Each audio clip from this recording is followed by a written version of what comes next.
Now, after ushering in the year 2025 with lots of color, Kenyans are hopeful that it will be a better year than the one that just ended.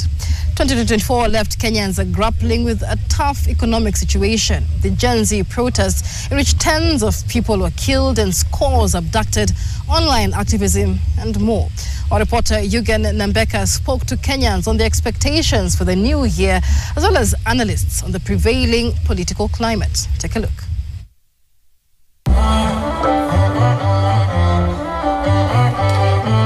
2024 has left many Kenyans licking wounds across the social stratum. Tough economic times and thinning payslips characterize much of the just-ended years.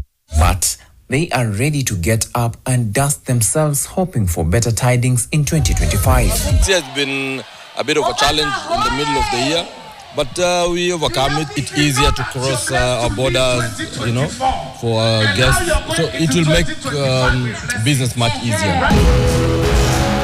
Kama viongozi wa dini, kama viongozi wa siasa, nchi hii, when we live in love and peace, uchumi wetu utainuka, sote tutafurahia. The colorful ushering of the new year, epitomizing the hopes of a bright year ahead, and douse the vagaries of 2024. In June last year, Kenyans took to the streets to protest the proposed 2024/2025 finance bill, fully committing themselves to opposing punitive taxes amid a soaring cost of living. If Kenya coughs, we catch a cold, as Uganda.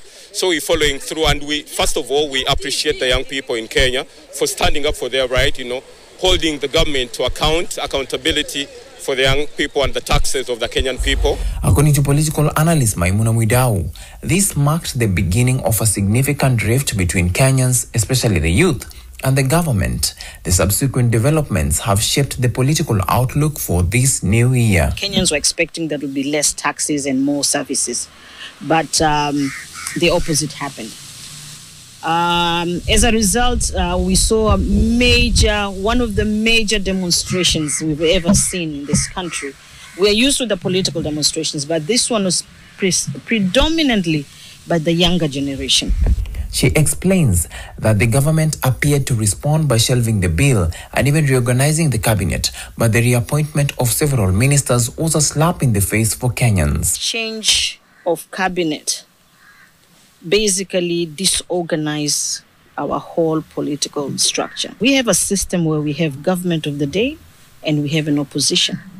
Now, when part of the opposition comes in, despite those arguments that those were individuals who came in, but those individuals are identified. Maimuna is forecasting a shift in political realignment in 2025 in keeping with the aspirations and ambitions for 2027. So I foresee an alliance of former rivals into partnership against maybe what we forgot is the impeachment of Gachagua, which has brought forth a formidable team that might form the opposition. And with the year comes a new lease of life for the government to redeem its image. 2025, I would want to see corrections of what happened in 2024. Yugen Nambeka, NTV, Mombasa.